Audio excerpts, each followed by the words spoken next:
Hello everybody, my name's Austin Wheeler and this is my new channel. I used to have an old one and I stopped posting for a long time, so this is my new one. I hope you guys enjoy and let me take you a little walkthrough.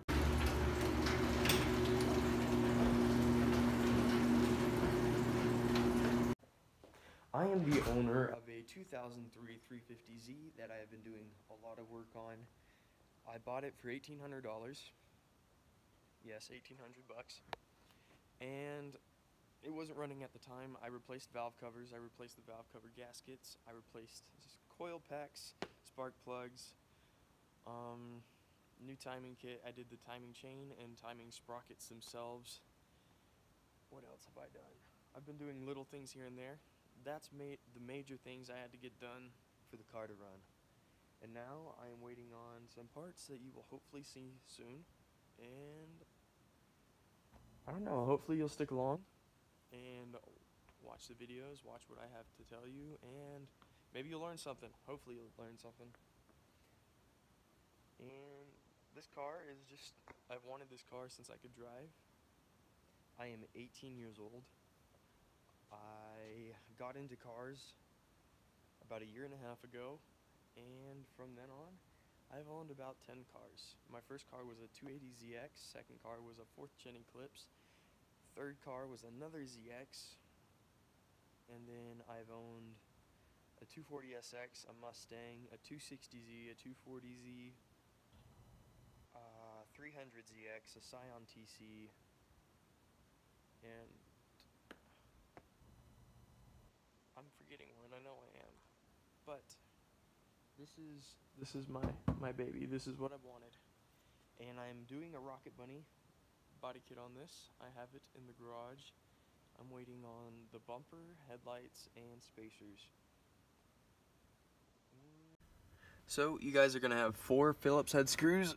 One right here, another one on the other side, one right there, and then one in the angle of your steering column. The reason you're going to need that is because there are 4 Phillips, or 10 millimeters. There's one right there, one behind there, and then they're the same on the other side.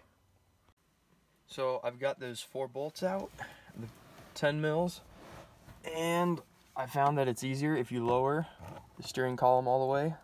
You can get a better angle on getting this pulled out. So that was the only clip holding it in. The only wiring harness that is actually attached to the speedometer, and this is what it looks like. This would be a good time now if you wanted to go and clean all that out, because mine's really dusty. Everything else is pretty nice because I clean it a lot, but that's not a spot that's easy to reach.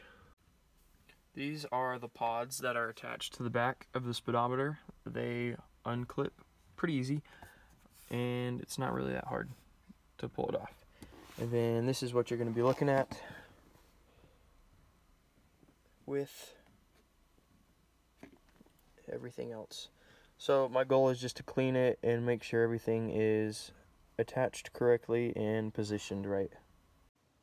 So everything that I'm going to do right now requires a 10 millimeter as well, I believe. I'm going to double check. If not, I'll post it right here so you guys can see. So I finished putting the speedometer gauge cluster back in, and my light still doesn't work, so I think it just got a bad bulb. Now it's time to just tighten everything up under here. Alright guys, thank you for watching. Today was kind of just a throw-out video so I could let you guys know I'm here. So, thank you guys for watching us, and I will catch you next time. Peace out. Okay guys, this is really late, but it does actually work now. So I'm so happy for that. It's just a little thing, but it makes a big difference.